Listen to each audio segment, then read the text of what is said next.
Welcome to the NSI podcast, where technology, innovation, and strategy come together to empower today's IT leaders.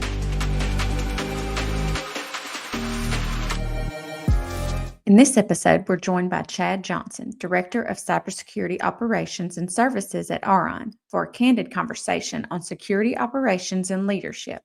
Chad brings a grounded practitioner's perspective shaped by years of frontline experience in national security and defense.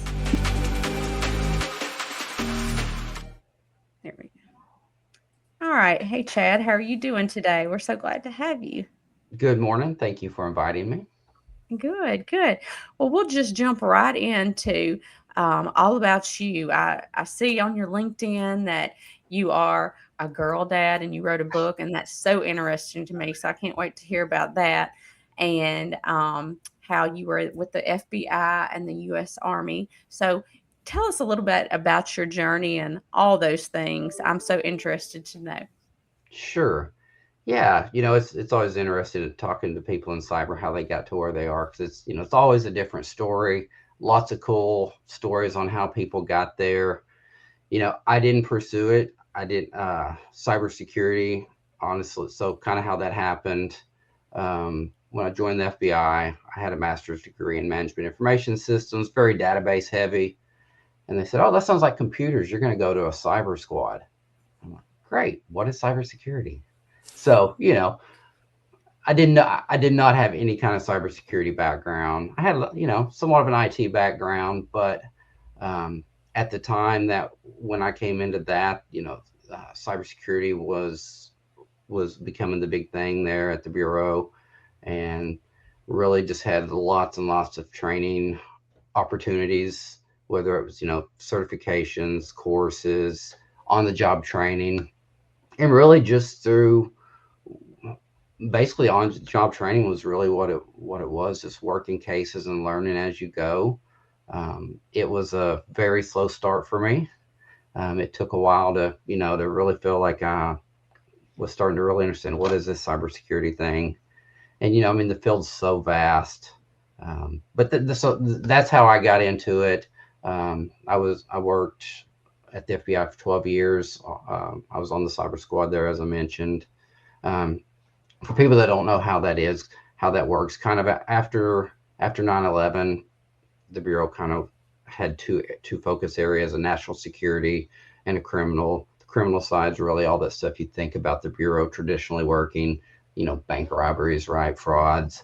But then the national security, like counterintelligence, cybersecurity became part of that. And so, yeah, that's what I did for 12 years. I met a lot of people, which helped me move into my next position, which I went to work for CISA, the Cybersecurity and Infrastructure Security Agency. They had a position open for how the cybersecurity advisors work is basically they have at least one cybersecurity advisor in every state that covers that state. You may help with some of your surrounding states and regions, but your focus is that state. So I was what's called the Cybersecurity State Coordinator for Arkansas, and that was huge. I mean, that was an amazing job. You just, because you're out so much in the public, speaking, meeting, helping partners that you make, right, trying to help them along their cybersecurity journey. It's just amazing where it's just a wide range. Some organizations are very advanced, some are just starting that journey. So just met so many people. And then that's, between the FBI and CISA, which is where then I've met people that had posted when the Aron job came up, and I applied for that. And I've been there as the Director of Cybersecurity since last June. Wow. And now here I That's am. great. Right. So tell me about your girls in this book you wrote. How long ago did you write that book? Let's see, about 3.5 years ago. I have one daughter. One. It can be kind of deceiving. It's written in the form of a children's book. Uh-huh. So all these images that I used for basically just different scenarios, things that daughters do, that kind of makes them who they are. And I wanted to kind of document that. I never really figured that out. if I didn't sell any, that'd be fine. It was the project, right? Creating something to kind of memorialize her. So something for her to have one day. It's in the form of a children's book. It is not a children's book. It is more for the dad. So Okay. it is not. It's not for children, right? Because some of those things that she says or does Mhm. is in there. Not always It's funny appropriate for for adults. us adults to hear. Yes. It is very adult centered. Yes. Okay, well, neat. I'll have to I looked it up on Amazon, so I'll have to look at that. I have a daughter as well. She's 6, so It was, I'm not a marketing guy. That's been difficult for me. But just just creating it, learn how to self-publish a book. That was the like, it's much easier now. There's a lot more tools that are available to help you get things in the right format. That was very difficult, just learning how to do all that without a lot of guidance. But it was fun. I would encourage anybody that thinks that they might like to write a book, even something simple like that, do it. It's fun. I could see Gene or David doing that, especially Gene. He's written a lot of our papers, and he's a good Okay. writer. So, anyways, but Gene, you go ahead. I know you had some good questions for him. Yeah, sure. Hi, Chad.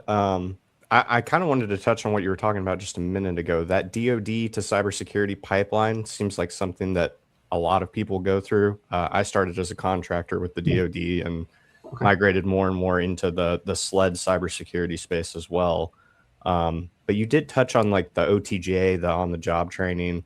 As somebody that's like looking to get into cybersecurity deeper, the younger people, would you prioritize going to get certs or going through the traditional education route to get into cybersecurity, get your first job, move up the ladder, or do you think the on the job experience is more important? Yeah, I get a lot of that. I try to do a lot of mentoring to replace things that I wish I would have had. And there's no simple answer to it, right? If first thing I tell people is, I mean, if you think you kind of know what you want to do, look at job descriptions, see what they're asking for. Because some employers, they'll have certifications listed, some don't. Some don't care about that, some do. Um, I do not envy a lot of young people now that are trying to get into this space, because I see so many people posting on like LinkedIn how long they've been looking for cybersecurity jobs. It's very difficult. I was very lucky how I just kind of fell into it.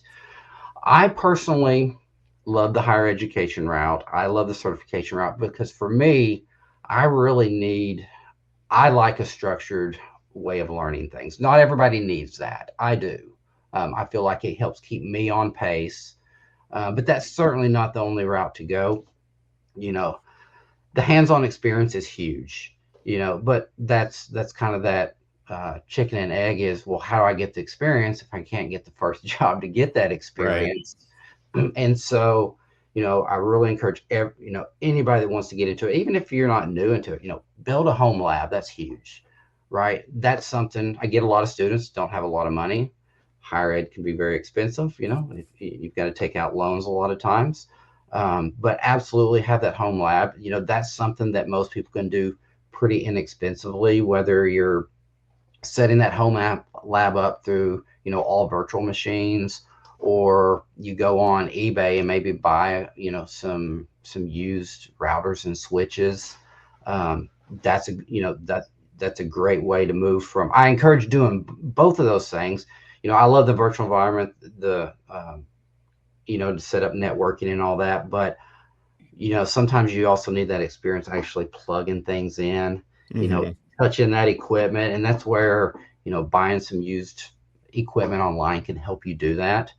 Um, it, I encourage people, try out so many things. I know Dr. O'Gwen's big into pen testing. I remember when I took my first pen testing course, yeah, I'd heard about it, but I didn't know much about it. And when I took it, it just really opened my eyes. I'm like, this is great. I Yeah. never really knew this was like a job. And so, experimenting, trying these different areas out, because you really don't know what area of cybersecurity you might fall in love with until you start trying it. If you want to get into like digital forensics, there's lots of virtual machines, images that you can download to do those, to practice those skills on. There's so many open source free tools out there that are amazing. But another option with that is, how you get that hands-on experience. You can go somewhere like Facebook Marketplace and find people selling cheap used laptops and buy, spend a couple $100, few $100 buying a couple laptops, and then just start, get that hands-on experience practicing those skills on those devices you bought. Be careful. You never know what somebody had on one of those old devices.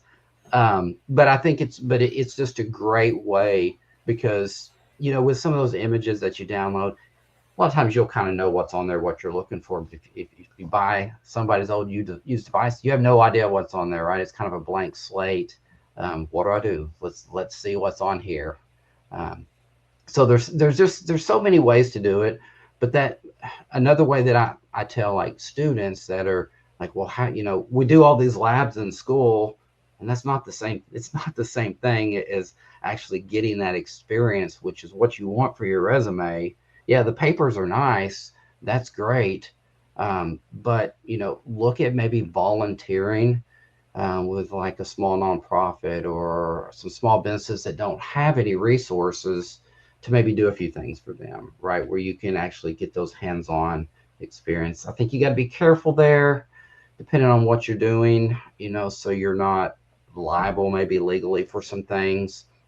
But maybe that's something that the school can, you can start with a school where they can start creating that community of outreach to small businesses, nonprofits, those that do need that help, that can get those students in there on a limited scale, right? You don't want to throw them in there, maybe going in and pen testing somebody's network.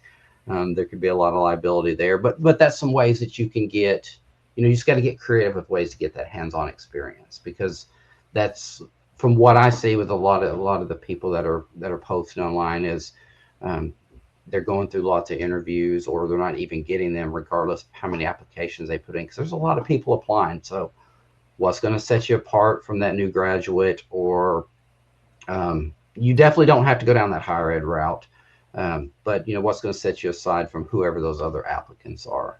And I think it is important to get creative there. Another reason I like the certifications is, like in my previous job roles, if I was going to go out and talk to somebody in cyber IT in their departments, if I knew they had a certain certification, it told me where to kind of start that conversation, what language to use, right? So, because you don't want to talk above somebody, they don't understand what you're saying, and you don't want to sound like you're belittling them by talking under them. So having a good gauge of what their knowledge base is, right? That's that minimum baseline that give you a good place to start, is at what level do I start that conversation? Yeah, that foundational knowledge level, that's been cemented in if they have certain certifications. That makes sense. Yeah, Sorry, go ahead. Oh, I was just yep, go ahead. There's so many free and inexpensive training resources out there today that didn't exist when I started in this field. Yeah. There's just lots of options for somebody that's interested. So a question I have about the higher ed side of things. I spent some time as a professor of computer science at a small liberal arts college, and I have a little bit of experience teaching computer science at sort of the 4-year university level. But something I've been curious about, and this sort of dovetails on the conversation about certifications, is the 2-year college, the community college route. So you just mentioned something that I think is a really great idea, which is having the educational experience dovetail or connect with local communities, small businesses, things like that. I wonder if the community colleges wouldn't be a really good environment in which you can go after that sort of connection with the local community, right? Just because the community colleges are, integral to, the county structures, the city structures, all the sort of the local areas around these various states, especially Mississippi, Arkansas, Alabama. So you work at Aron, you're familiar with the higher ed space. What do you think about the community colleges and their potential influence in the cybersecurity education realm? That's a great point. I think that is absolutely a great idea. Like you mentioned, they're embedded in their communities, right? That's kind of Right. how that is. A lot of times they're in smaller towns, or close to a bunch of small towns where you're just not going to have a lot of those cybersecurity resources in those businesses, because I mean, a lot of small businesses, they just can't afford those resources. Mhm. Or, it's just, it would eat up so much of their funding. I think that's an awesome idea. Just creating that outreach to the communities that a lot of them already have. I think there's so many opportunities, absolutely, to partner with local businesses, nonprofits, to go down that route. That's a great idea. It's cool. So I just have one question, then I'll pass it back to Gene. I'm super curious about, he mentioned the DoD to cybersecurity route. I'm super curious about the DOJ to cybersecurity route, just because it's somewhat unusual to end up. So like you professionally have ended up in sort of this at the CISO, you're in the C-suite, you're dealing with information security, you're dealing with cybersecurity, and you came from a law enforcement background. It's usually the route is that you start in IT, you get into security, and then you go that way. Most of the people that I know that are at your level, that's the route that they took. I'm super duper curious. How does that inform and affect how you do your job? Given that you're kind of like the CISO for the entirety of, at least at the network layer, you're the CISO for the whole state, certainly for all the colleges in the state. How does your DOJ background inform and affect how you do your job? It's a great question. It's difficult from a DOJ side and a business side, right? DOJ, in order to, they don't just come up with threat information, right? A lot of the information they get is because the public reported. And that's really huge, right? Because most investigations start because somebody reported some kind of crime, right? Or a potential crime. And then on the business side, a lot of organizations, or on the, outside of the law enforcement side, a lot of organizations are, first of all, they're not always thinking about, maybe I should contact law enforcement and get them involved, especially when everybody's hair is on fire. That's not always at the top of your list things to think about, which is one thing that we always try to do is meeting people is, so if something happens, we've already got that relationship that they do think about us when something happens. Some organizations, depending on the industry that you're in, are required to report. But and then there's also, from the business side, the worry that, well, if I report, this is going to get published, or there's gonna be some kind of reputational damage because my name was going to come out that this happened. So they worry about their privacy, right? Law enforcement's never going to publish you as the victim like that, right? They're always going, if you're the victim, they're going to protect you as the victim. But I get that from that side that, well, I don't want to report because I don't want everybody knowing about it. So it is very difficult. On law enforcement side, national security side, they'll have a lot of resources for things that can help sometimes. Okay, let's say you're a ransomware victim. Well, occasionally they'll have the decryption keys, occasionally, not always. But one big thing that they sometimes have is if you're hunting your network, maybe you think you've cleaned the network, everything's good, we're ready to put things back online. But it may, there's quite often persistent mechanisms that these bad actors have put in that you're going to miss. Indicators of compromise that would be very helpful to hunt your environment, and having that partnership with law enforcement where sometimes they can provide, if you can identify, say, based on the ransomware variant, okay, it's this threat actor, they'll have other additional indicators of compromise that they can provide you, things that you can use to hunt your network to maybe find some of those persistent mechanisms that you've missed. So they really are there to help. But it also helps them inform, we work in silos a lot of times, and in our organizations in cybersecurity, we're not always good about relationships with other organizations, but everybody says in theory that sharing cybersecurity information is a good idea, but in practice it just doesn't happen a lot. But the benefit of that is say reporting that to law enforcement is where they can share that information out anonymized. It's not going to say, hey, this come from organization Right, X, right. Z. But that way they can provide this stuff out ahead of time in these different things that they write. Their mechanisms of sharing with the public. So hopefully, if you're another organization, you can take that information, utilize that in your internally, and hopefully not become a victim, right? Based off of something that happened to somebody else. But it doesn't happen unless people share information, right? But it's scary to share. I get it. Again, everybody's worried. A lot of times when you go through cyber insurance and their lawyers, they don't want it. They don't want much of that information to be shared.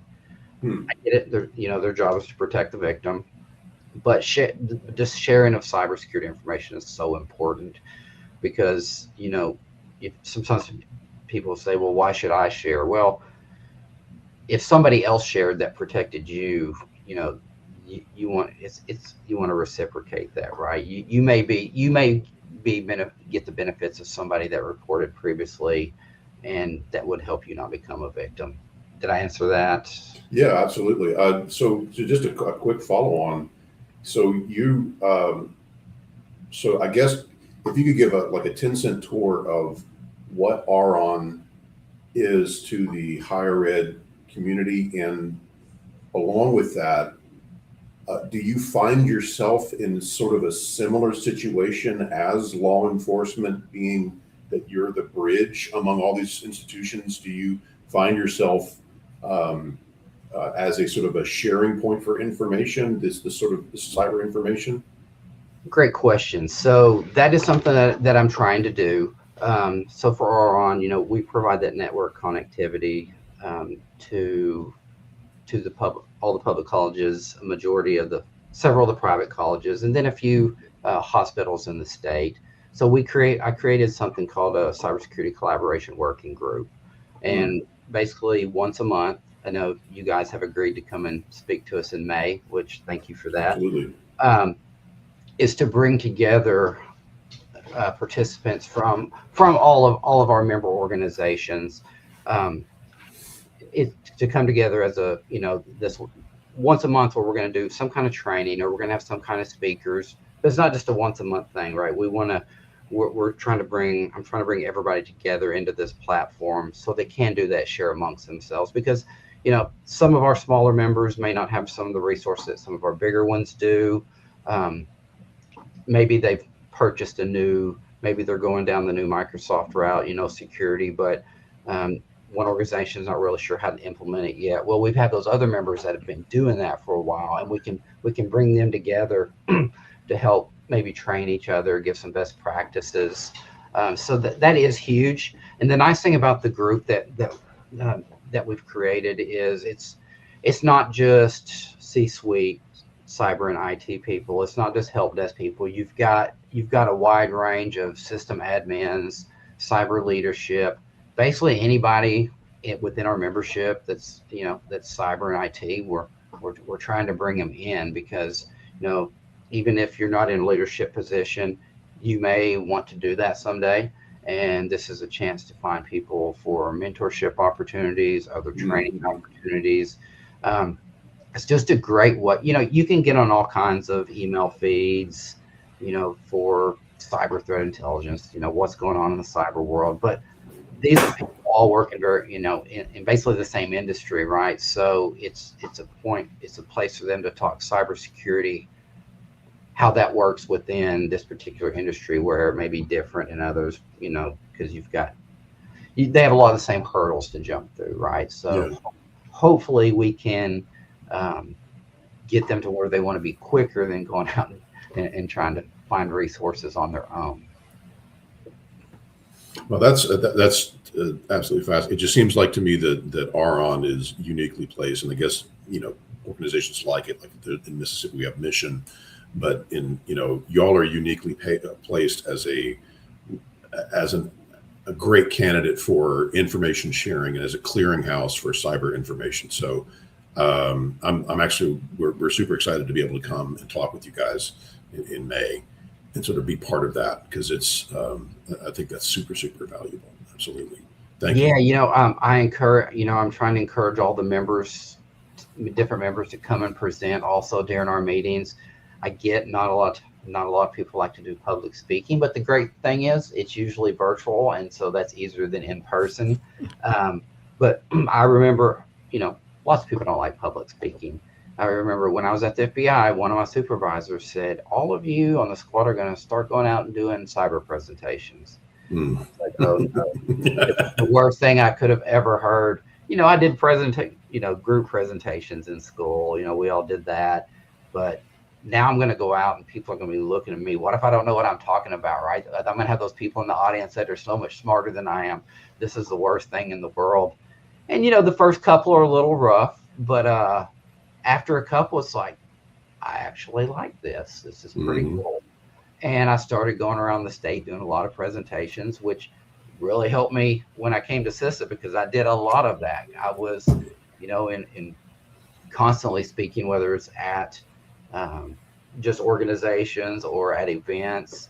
And there's no way, it would have been even a rougher start in front of those larger audiences. So yeah, we want to encourage people to come in and do things that sometimes make them a little uncomfortable, but come do that within your peer network to start building those skills that you're going to need. Because if you do want to move up into leadership, you're going to be doing more speaking, right? You're going to have to figure out how to explain these things, not necessarily in technical terms, right? You're going to have to figure out, on your technical team, you may use a lot of language that you can't use when you're talking to business executives, because either they don't know what you're talking about in those technical terms, or they just don't want to hear it. You've got to figure out, okay, well, how do I relate this stuff to things that matter to them? And so, yeah, coming in early, trying to get our community to speak at these events.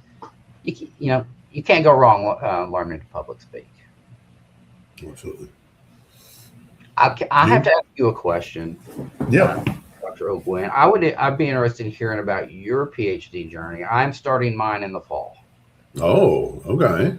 What field? It is a PhD in artificial intelligence. Oh boy. Okay. And I'm not you just went above my pay grade there, buddy.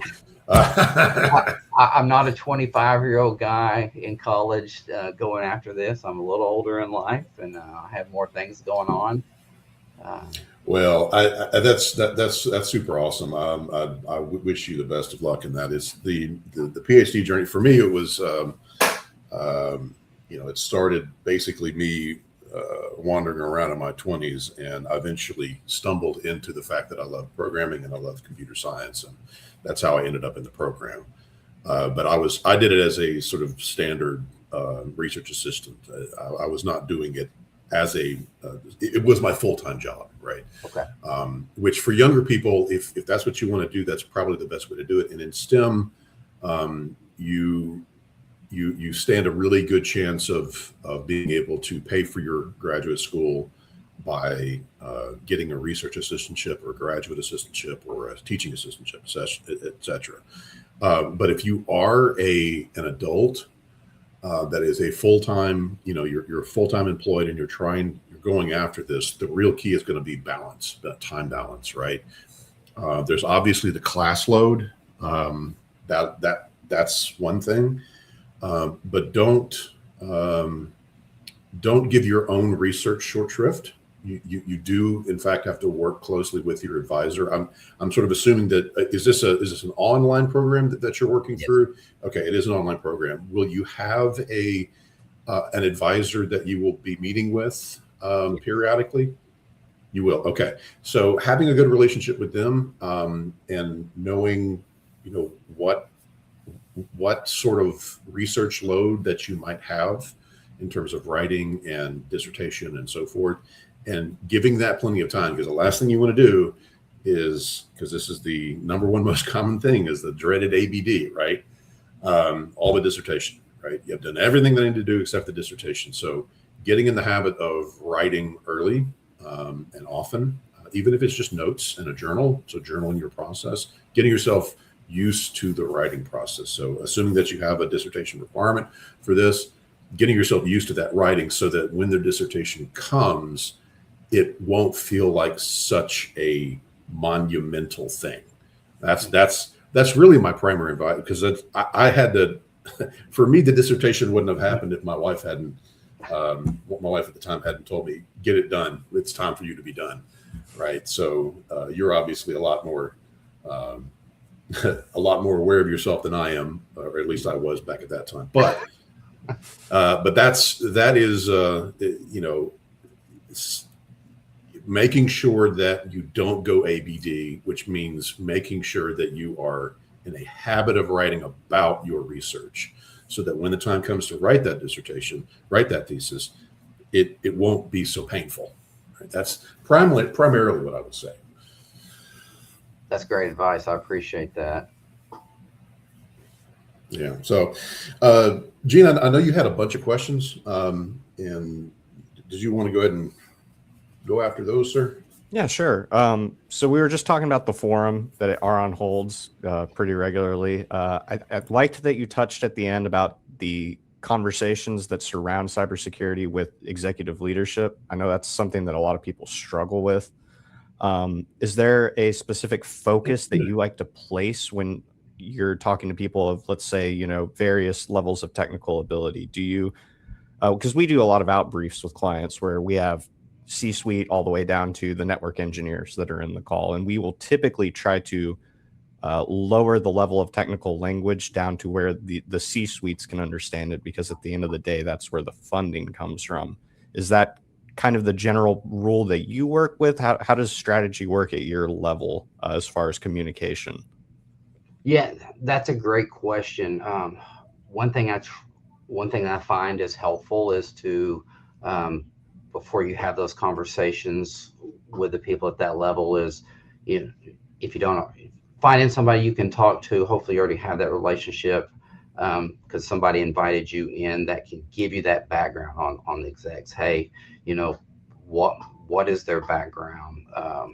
What are they interested in? What do they want to know from me, instead of just trying to come in with my own spiel, but really just trying to do your intel ahead of time, right? To find out as much as you can about them and their background.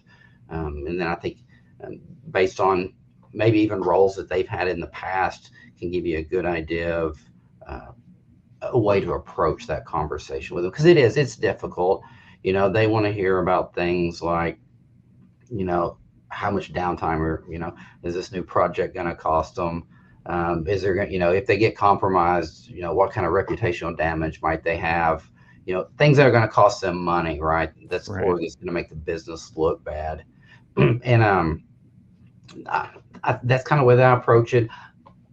I've had the benefit, at least in this role, that I've worked with a lot of the members for a long time, even in previous jobs. So I do know a lot of them, but coming in blind is very, very difficult. So I think, like I said, just trying to build that kind of dossier the best you can before you go in ahead of time, of kind of what they're looking for and who they are. That makes sense. Makes perfect sense. I also really liked that before that we verged on like threat intelligence and a little bit of incident response. What are your thoughts on organizations continuing to increase the amount of outsourcing of cybersecurity, in the sense of like EDR, MDR, things like that? Obviously, that's not a cure-all to your network. It's not going to solve all of your issues, but does it have any kind of an impact in your point of view for like third-party monitoring, SOCs, stuff like that? Does it help alleviate that for a lot of these orgs? Yeah, for sure. I mean, everybody's got limited resources, right? Whether it's people, money, time, it's usually a combination of all those. And I mean, unless you're a Walmart or an Amazon, you just don't have a lot of, and they outsource stuff too. I'm sure they outsource plenty of stuff, but you're not going to have those resources to do it. So you're going to have to do that.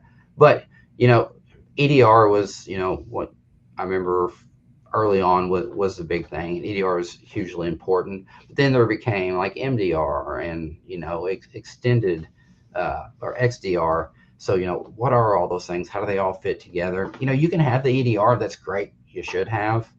But do you have the personnel to really take all that intelligence that it's throwing at you and do something with it? A lot of organizations don't, and that's where the importance of that SOC comes in, right? So you've got that human layer, those people that can vet through all those potential alerts, because everybody's heard of alert fatigue, right? You've got all this stuff. You can spend all day doing that and never get through all of them. So having that third party that can do that for you, and hopefully weed through all that, and hopefully you're not notified, but you're only notified in the event that there's something that has happened that you need to take action on. So yeah, but anytime you're dealing with third parties, is now you're bringing in additional risk, right? Third parties, what if a third party gets compromised? And, I may be doing all the things right, but a third party that I use may not be. Right. And so you get compromised through a third party. But yeah, that, the next step after that EDR is absolutely, having some kind of managed detection and response, having that human layer. All these companies, AI is the term now, right? That everybody's using. We're using AI in there, and I get it. Everybody, I mean, we've all been using AI in products for a long time that we didn't realize. But it's really important to understand that AI is not going to solve all your problems. You still have to have that human in the loop, because these things hallucinate. They give us wrong answers. It can be pretty wild, some of the things that it throws at you. So, like a lot of people are saying, are worried that they're going to lose jobs over AI, but we don't know. A disruption is coming. We don't know what the net effect will be on more jobs versus fewer jobs. We don't know that yet, but you're going to have that human in the loop. So, that's huge. So, I would shy away from if a third party SOC was saying something like only used AI for that, right? But they didn't have that human in the loop. That would make me very nervous. At the end of the day, I still want to talk to somebody if something happens. Right. Yeah. You want that human on the phone for sure. Yeah. That's kind of how I look at it. Yeah. That's Gene actually published a really interesting article. I think we have it on our website that compared the automated penetration testing software versus human manual penetration testing. And this is just we're seeing a lot more reports of artificial intelligence, LLM oriented sort of fuzzing and CVE finding systems having some success in finding new CVEs in devices and so forth. So there has been some success there. But what you were just saying, you were speaking right directly to my heart, sir, is that, and our hearts in general, is that not having a human in the loop is a serious issue. It's been my position for quite some time now that when it comes to AI in general, the problem is not Skynet. Skynet is not the problem. Chernobyl is the problem. Right. It is not having a human in the loop or having an insufficiently aware and connected human making decisions or having decisions being made for them that lead to catastrophic failures. Right. So I'm super curious. You said that you're going into higher education. You're getting that upper level degree in artificial intelligence. I really would like to hear, where you think where that line, or at least the line that's currently coalescing, right? We're discovering it. We don't know where the line is, but I'm curious as to your take on where does that line exist within the cybersecurity specific world, right? How does AI help us do our job as opposed to make us more insecure?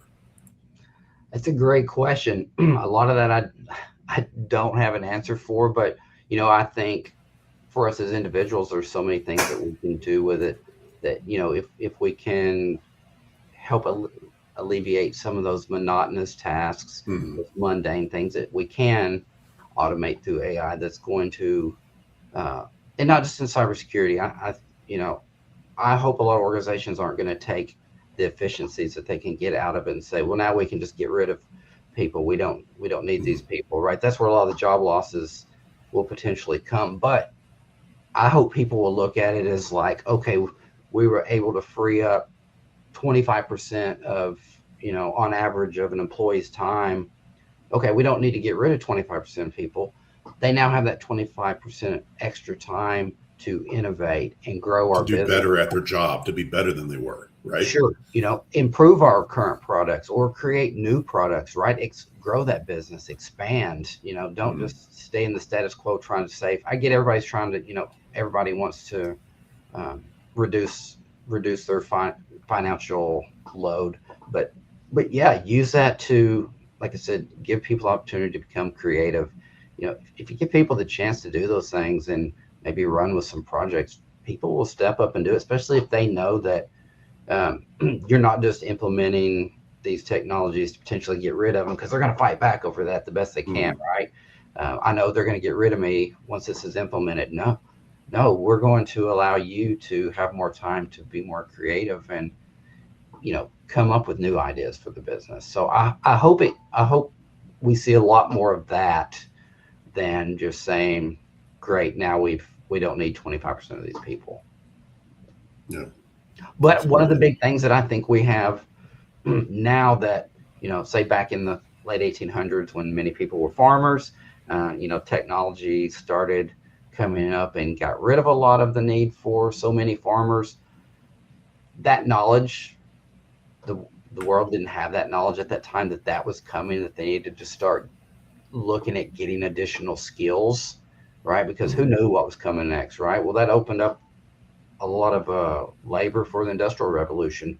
But we can see this coming now. We're not blindsided by it. We may not know all the skills that we've got to go out and get, but we have some warning that, look, there's time. We need to start reskilling ourselves in some other areas. I may not know exactly the perfect route to go, but I've got a warning that I need to start doing something, and to start making myself more marketable if, say, a position does go away, right? Something, or even if it doesn't, things that you can do in your current organization by gaining those new skills to maybe move into a higher role or something that you would think is more fulfilling, than what you're currently in. But we have that warning now. It's just people have to start pursuing reskilling themselves. I like the saying that AI is not coming to take your job, but somebody that knows how to use AI might take your job. Absolutely. Absolutely. And, I get it. People are going to fight it. And AI is a scary thing. What does that mean? Right. I get it. I think that's part of it. Is it just sounds scary. We don't really know what it is. So it's really on us, on organizations to, educate their people what that really means is. But like you said, yes, if I'm not willing to get those skills, my job may not go away, but I may not get that next promotion because the man or woman next to me went out and got those skills that's needed for that role. Yeah, and I don't know that there's a huge learning curve for knowing how to use AI. All things considered, just the reason why I bring this up is I recently, I've been, outside of the AI bubble for a while, but I'm just getting back into it. And I've discovered LM Studio, for example, which is just it's an open source tool for pulling down any number of open source models and playing with these things offline, right? So you're not sort of having to deal with putting sensitive data out to a third party. Everything is held locally and it's secure, et cetera. And I've been playing around with that. And what tools like this, sort of offline tools, help you to do with these LLMs is that you can play around and sort of figure out, okay, so these are all the different models. Some of them I can use on my laptop, some I can't because they're too big. But I can play around with these different models and play around with how they can affect how I do my work. And for some things, they can not only do I address the question, how can this make me better, but I'm also addressing the question, which I think is equally important, where do these things go wrong, right? You mentioned hallucination earlier. LLMs in particular are always convinced that they're right until you tell them that they're not. Right, you have to tell them that they're not, and they say, "Oh, good catch," and right, that's sort of the nature of an LLM, because its sole job is to predict what comes next, right? So you have these tools that will allow you to play around with these models with very low risk, and sort of suss out how it can help you and how it might hurt you if you over rely on it. And I think a lot of different people can play with that. It's a little bit of a learning curve, but they don't necessarily have to go to chatgpt.com and do it. They don't necessarily have to go to Claude or all the different. They can get these models and pull them down and play with them themselves. I think that to me is a pretty exciting aspect, is that you've got a good solid open source community that's trying to make this sort of thing available to everybody, not just the big billionaires, right? No, that's great. I'm absolutely, and you may discover things going this route that you're talking about where, you may come up with new projects for your organization that they're like, okay, Gene, you're going to take the lead on this now. Thanks for bringing that to our attention, but show us what you can do with it, right? Mm-hmm. So by taking that initiative to get out there and kind of retrain and learn some new things, you don't know what you might open yourself up to as far as, opportunities in your current organization. I will say one of the things that does worry me about like ChatGPT, Gemini, and all that is, like you mentioned, it is so positive. It's always very positive, right? It makes you feel so good about yourself that, that was a great thought. Well, it may not be a great thought if you're not it may be an okay thought that you're putting in if you're not asking the right questions, but it makes you think that, it makes you feel really good about yourself. And I think it can help us over rely on that information that it's given us. We may not be getting the full potential out of it if we're not asking it the right questions. Also, not just telling it what you want, but also what you don't want. So learning, it's not that difficult to learn to use these things, but I think we have to train our people and not to use it like Google, right? It's not just it's not a search engine. Yeah, you can use it for that, but that defeats the purpose. You've got to figure out how to craft a prompt, right? How do you engineer your prompts to get the max out of it? And I think that's where a lot of employers, what they're going to have to do is, whether you're creating templates or whatever for people to use, if they're going to get the full power out of this, you got to teach them how to get the full power out of it. That's a great point. Yeah, especially as it becomes more integrated into like at the OS level. Like I know Microsoft is continually integrating Copilot more and more into the actual OS. I think it doesn't really matter what your background is. You're going to have to become acquainted with AI in some capacity, because it's going to permeate everything in IT by the end of it, I think, to some degree. You're right. And with what you said about, these things coming pre-installed, is you better have some kind of AI governance framework. Oh, boy. Absolutely. Yes. Right. Because we're getting to the point where you can no longer, I guess you can remove a lot of that stuff, but if you're in a massive organization, how long is it going to take to remove all these tools from your computer? But they're coming embedded on these systems now, right? And guess what? People are going to use them.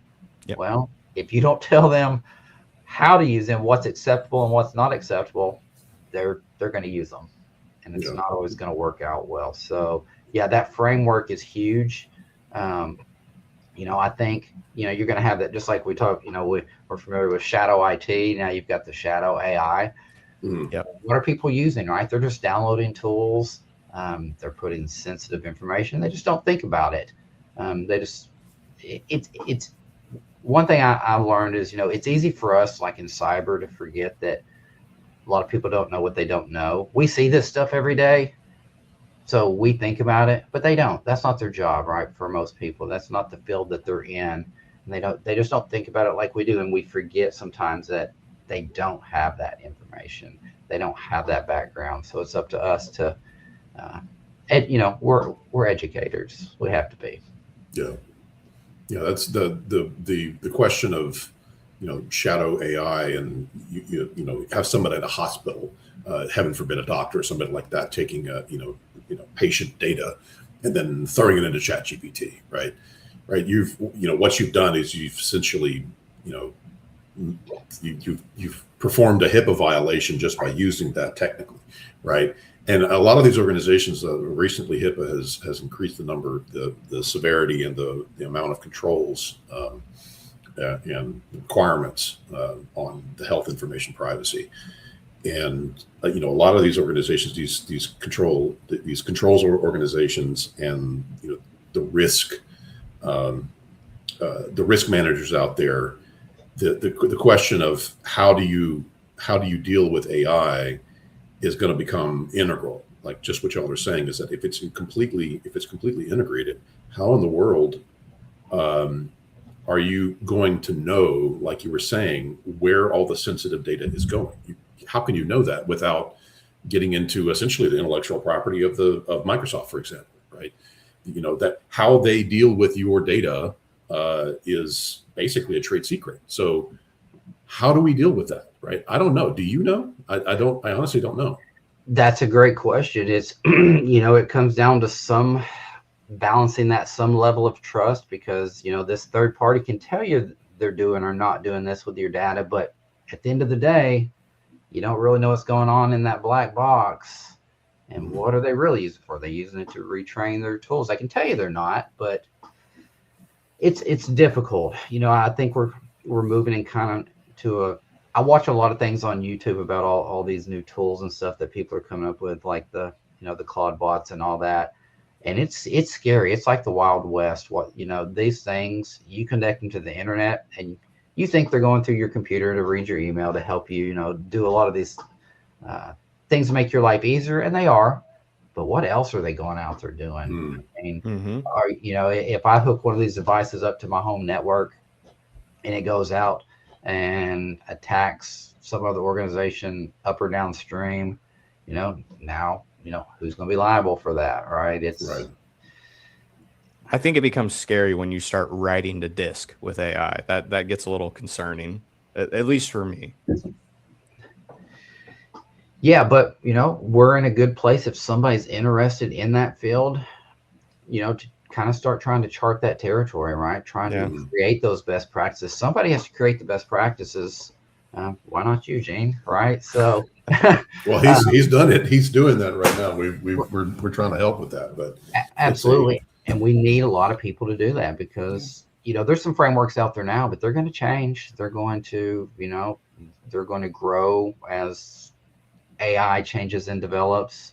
We're definitely going to need a lot of that. Yeah, well, I think it's great that you are placed at an organization like Auron. Thinking the way that you do about AI and the need for governance.